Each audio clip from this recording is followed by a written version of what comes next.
Amém? Não sei quem que liga para mim direto. Então, diante desse cenário, Deus vai enviar um anjo para tirar os seus escolhidos, os seus eleitos, para morar no céu. Estarão seguros, salvos de todo mal, de toda tribulação. Enquanto que aqui no mundo estará um inferno terrível. O diabo já está sabendo que é o final da vida dele mesmo, então ele vai querer destruir a terra, vai usar os homens para destruir todo mundo, vai ter guerra, vai ter fome, vai ter epidemia, vai estar terrível aqui na terra, acidente aéreo, inclusive, eu estava pensando, já houve, só nesse mês de junho, já houve quantos acidentes aéreos? Um avião caiu lá numa casa, morreram 3 pilotos. O Luciano Huck com a esposa e a família se salvaram, graças a Deus. Então, por que está acontecendo esses acidentes aéreos? Falta manutenção nesses aviões? Falta o que nesses pilotos? Porque está acontecendo muito acidente aéreo. Então, diante desse cenário terrível, nós temos que nos santificar e confiar em Deus, sabendo que Ele não mente, visando que a nossa salvação. Porque eu não quero morar no inferno, eu não quero passar o resto da minha vida no inferno, lugar de tormento. Então não tem para onde correr. Tem que ficar numa posição de que Jesus, orando todo o tempo, pedindo a misericórdia de Jesus. Falando do amor. E se morrer, morre falando de Jesus. Porque a morte nada mais é do que um começo de uma nova vida com Cristo ou sem Cristo. Com Cristo, vida eterna, bênção maravilhosa. Sem Cristo, inferno, lago de fogo, um tormento infernal, que é fogo queimando o espírito, é fogo queimando a alma, o fogo queimando e as pessoas gritando, querendo água e não podendo tomar água. As pessoas acham que o inferno não existe, mango da gente, acham que a gente está louco, doido. Mas a Bíblia diz que o inferno existe, que lá só é o fogo queimando a alma da pessoa. Vamos imaginar eu no inferno gritando, socorro, socorro, socorro, socorro. Eu me queimei fritando uma bananinha ali agora. Me queimei, a minha mão, me queimei toda, a minha mão ficou terrível, o óleo, mas ardeu 2, 3 horas ardendo a minha mão, fiquei ali no banheiro, no chuveiro, ardendo. Imagine, foi só foi uma temperatura, estava nos 50 graus. Ainda está ardendo até agora minha mão, ainda está ardendo, está tendo aquele ardor. Foi só a pele. Agora imagine o meu espírito no fogo do inferno. O dia todinho. Não vai ter dia, não vai ter noite. Por quê? Porque eu sou uma pecadora, eu neguei a Cristo, enfim, vamos imaginar. Isso será terrível. É um tormento, um tormento que todo mundo vai ver, mundialmente, todo mundo vai saber. Porque eu não acreditei na palavra de Deus, me pregaram, falaram para mim do amor de Deus, mas eu não quis saber, eu fui incrédulo, eu fui soberbo, eu fui arrogante, eu fui isso, eu fui aquilo, etc, etc, etc. Porque lá para o inferno só vai gente que realmente aprontou feio aqui na terra. Matou pessoas, esquadrejou, sabe? Fez o mal mesmo para a pessoa e não se arrependeu. Não se arrependeu, negou o pecado, escondeu o pecado o tempo todo. Não confessou diante de Deus. Aí morreu pensando que enganaria a Deus, aí ele se encontra com Deus, o anjo de Deus, e o anjo dele lança ele lá no inferno. Porque Deus não é brincadeira, Deus é coisa séria. Deus é coisa seríssima. Deus me livre brincar com Deus. Eu tenho o maior medo de Deus. Porque eu sei que Deus pode me matar a qualquer hora, a qualquer momento. Nossa vida está na mão de Deus. Então, eu peço muito a Deus que Deus tenha misericórdia de mim. Deus tenha piedade de mim, como Ele tem tido misericórdia de mim. Tem tido, não só de mim, creio eu, de todo mundo. De todo esse planeta, Deus tem tido misericórdia. todo o plano da sentença da 70 semana inclui 6 bênçãos, que eu já li. O texto fala de uma aliança por parte do príncipe que há de vir, que seria estabelecido com Israel apostata, o qual seria desfeita na metade da semana. Eu ainda tenho que evangelizar. Eu sou obrigada a evangelizar? Não, sou obrigada a evangelizar. Deus me chamou para o reino dele para evangelizar as almas. Eu tenho essa missão de Deus. Se eu vou ali no terminal, eu tenho que evangelizar. Para agradar quem? O coração de Deus. Não o coração do homem, não. O coração de Deus. Deus está vendo eu evangelizando. Deixa eles falarem, deixa eles criticarem, deixa eles com Deus. Faz a tua parte. Deixa, no dia do juízo, vai estar Deus aqui julgando. Ela evangelizou, etc. Convidou, falou, ela não negou a fé dela, ela não ocultou, ela não escondeu. Porque não é fácil você falar de Jesus. Você tem que realmente ser uma pessoa corajosa. Corajosa. Muito corajosa para falar do amor com amor no coração. Ter piedade das almas. Ter compaixão daquelas almas que não são nada diante de Deus. São pessoas que precisam da misericórdia de Deus. Nós precisamos da misericórdia. Nós somos pó, nós somos Deus tirando esse espírito hoje. Para onde nós vamos? O corpo vai para um caixão, do caixão vai para debaixo da terra, acabou. Mas o espírito e a alma vai para um lugar chamado céu ou inferno. Nós já estamos cansados de falar isso, bater nessa tecla. E as pessoas não acreditam nisso. Elas não acreditam nisso. Vão prestar conta diante de Deus. E o pior ainda, persegue os missionários, persegue as missionárias. O texto fala de uma aliança por parte do príncipe que há de vir, que seria estabelecido com Israel apostata, a qual seria desfeita na metade da semana. Versículo 27. Nunca na história houve qualquer tipo de aliança que restabelecesse o culto judeu, até porque isto só seria possível quando Deus iniciar o seu plano de restauração. Isto será no período tribulacional.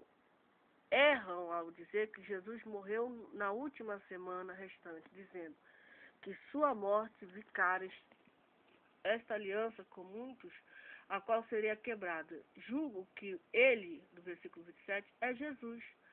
Porém, se olharmos no verso anterior, veremos que se trata do príncipe que há de vir, o qual é o anticristo.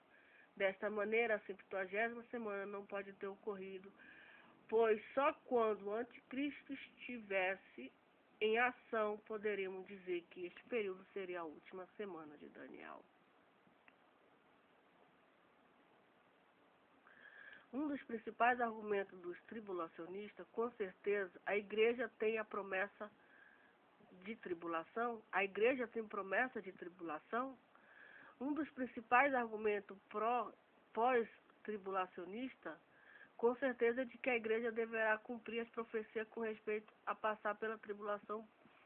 Para isso, usam Lucas 23, 24, 27, 23, 27, 21, em seguir o grande multidão do povo e de mulheres, as quais batiam no peito e o lamentavam. Porém, Jesus, voltando para ela, disse: Filhas de Jerusalém, não choreis por mim, chorai antes por vós mesmas e por vossos filhos, porque eis que hão de vir dias em que dirão: Bem-aventurado as estéreis e os ventres que não geraram, e os peitos que não amamantaram. Então, começando a dizer aos montes: Cai sobre nós, aos outeiros, cobrimos, porque se o madeiro verde fazer isso, que se fará o seco. Também Mateus 24, 9 e 11, Marcos 13, 9 e 13. Além de passagem como João 15, 18, 19, 16, 1, 2, 3. Para provar biblicamente que a igreja deve passar pela tribulação é necessário esquecer-se que existe vários tipos de tribulação e que esta pode ser referente às lutas e dificuldades em se viver uma vida cristã frente ao mundo dominado pelo pecado. João 15, 18, 19, 16, 2, 3. Esqueceis que existe passagem que fala a respeito do sofrimento que o povo judeu passará durante a grande tribulação. Lucas 23, 27, 21, Mateus 24, 9 e 11, Marcos 13, 9 e 13. Esqueceis que um dos propósitos da grande tribulação é a purificação do povo de Israel. E sendo já a igreja purificada pelo sangue de Jesus, não existe a menor razão para ela ser purificada novamente. Se assim fosse, o sacrifício de Cristo seria insuficiente. Interpretar por analogia e não de maneira coerente o capítulo 4 de Apocalipse, é onde vemos a referência aos 24 anciões, que para alguns simboliza 12 representantes do Velho Testamento, com 12 representantes da Nova Aliança. O fato é que não cabe outra interpretação que não seja de que os 24 anciãos são representantes da igreja arrebatada. Os motivos são claros. O capítulo 4 refere-se a uma visão do céu, enquanto que na terra se inicia a grande tribulação. Portanto, não pode haver representante de Israel no céu, já que Deus está os purificando na terra. Então, nós estamos sendo purificados aqui na terra no meio de um monte de pecado. A verdade é essa, um monte de pecado, um monte de tentação, convite para aqui, sabe? Tem pecado, é pecado daqui, pecado, mas nós temos que saber que existe um Deus santo e que é superior e etc. E no meio desse pecado todo, Deus vai tirar o quê? A sua igreja. Pessoas que são lavadas e compradas pelo sangue de Deus. A Deus provar para o Satanás, para o mundo, para o diabo, que o homem pode sim ser santo no meio de um monte de pecadores. Pode, por que não pode? Pode sim. Vai sair daqui da grande tribulação. A igreja de Deus vai sair do mundo caído, do mundo cheio de pecado, de demônio, de treva, disso. Tanto é que os discípulos de Jesus são tidos como a luz do mundo. Vós sois a luz do mundo, vós sois o sal da terra. Então eles estão aqui fazendo o quê? Iluminando este mundo que está em trevas. Salgando o mundo que está em soça, está sem sal, digamos assim. Capítulo 4 refere-se a uma visão do céu, enquanto que na terra se inicia a grande tribulação. Portanto, não pode haver representante de Israel no céu, já que Deus está os purificando na terra. Então, estão usando uma coroa que no grego, de uma forma geral, traz a ideia de recompensa, segundo Timóteo 4:8. Ninguém a essa altura do plano escatológico de Deus, a não ser a igreja arrebatada, poderá usar uma coroa de vitória.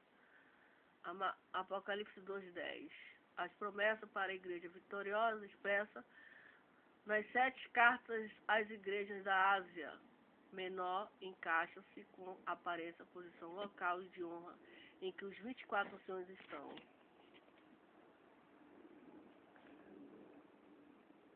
A ressurreição em Apocalipse 24 revela o momento do arrebatamento.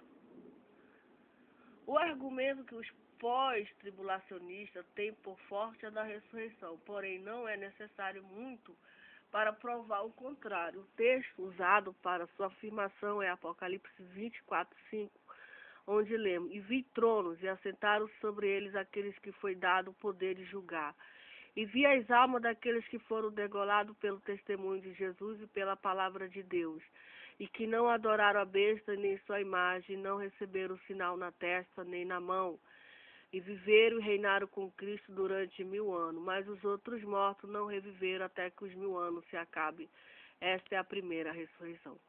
Somente desconhecendo ou ignorando a doutrina da ressurreição para se afirmar que a interpretação, pois o fato do versículo conter a primeira ressurreição não confirma a suposição de esta ser literalmente primeira, querendo indicar que anteriormente não houve outra. Os motivos são claros. A primeira ressurreição não se trata de primeiro ou em número, mas em gênero. Há aqui 2 tipos de ressurreição são mencionados por Jesus, uma para a vida e outra para a condenação. João 5:29, as quais não podem ser colocadas em mesmo espaço de tempo, porque A ressurreição da vida é seguida pelas bordas do Cordeiro e o tribunal de Cristo, como também a ressurreição para a condenação é imediatamente seguido pelo juízo. Galardão dos arrebatados. Apocalipse 4, 9, 1, 10. E antes da vinda em Cristo, de Cristo, Apocalipse 11, 15, 19, 19, 11, 21. Isto pode ser confirmado pela cronologia no livro de Apocalipse, provando assim que não existe relação entre a ressurreição no momento do arrebatamento da igreja e a ressurreição em Apocalipse 24, 6. Outro fato pode ser visto em Apocalipse 24, é que o texto fala da ressurreição daqueles que foram degolados pelo testemunho de Jesus, pela palavra de Deus, ou seja, o texto narra a ressurreição dos mártires da grande tribulação, que é o último grupo dos que são de Cristo, 1 Coríntios 15, 22, 23. Fechando o grupo, Apocalipse 25, 6, encerra o assunto sobre a primeira ressurreição. Por tudo que foi apresentado, podemos concluir que o pós-tribulacionismo, ainda que tenha argumentos favoráveis, estes são insuficientes para que a sua teoria seja aceita e no que se refere aos seus argumentos acima citados. E discutindo, nenhum deles é capaz de servir como base para o arrebatamento pós a grande tribulação. Teoria do arrebatamento pré-tribulacionista. É tanta teoria, né? Eu já estou cansada de ler tanta teoria aqui, pelo amor de Deus. Não foi por causa que esta foi a teoria separada das demais. Você a mais aceita e a mais coerente. É a que, de um modo geral, é ensinada nas igrejas pentecostais, neopentecostais, como também muitas igrejas históricas. Por isso, merece uma atenção melhor para que aprendamos de uma maneira mais profunda e esclarecedora, já que muitos conhecem a escatologia superficialmente, estando inabilitada a defender o ponto de vista pré-tribulacionista. Para o pré-tribulacionista, o arrebatamento será antes da grande tribulação, trazendo os crentes em Jesus o livramento dos sofrimentos vindouros. Apocalipse 3:10.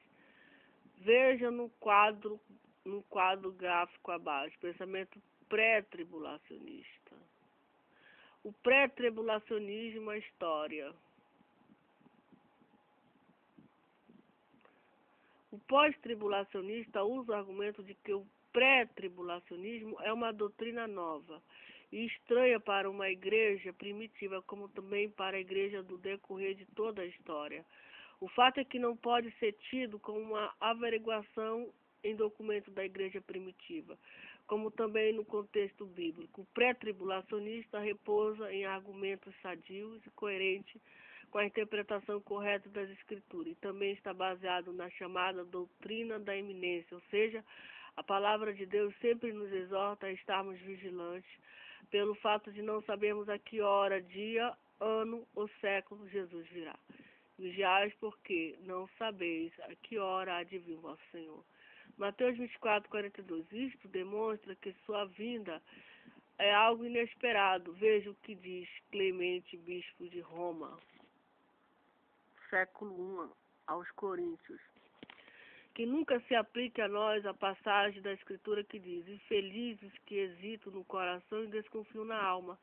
Aqueles que dizem, tais promessas já escutamos na época de nossos pais, que envelhecemos e nada disso aconteceu.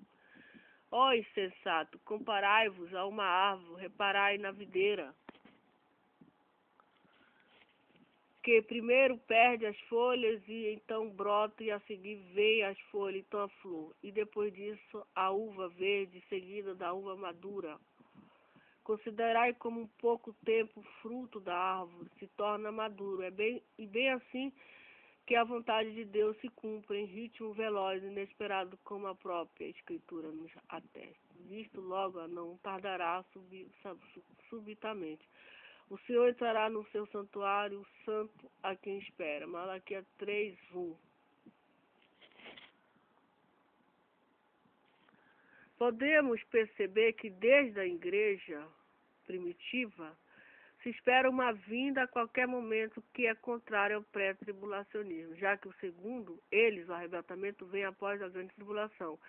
Sendo assim, saberemos exatamente quando este ocorrerá. Desta forma, todo o processo de espera dos crentes é alterado, pois terão como identificar claramente não só a proximidade, mas também o exato momento, descartando as advertências referentes à vigilância contida em todo o Novo Testamento. Isso demonstra que a igreja, desde os primórdios, era pré-tribulacionista, ou seja, esperava que o arrebatamento fosse antes da grande tribulação, pois acreditava que não passaria por ela.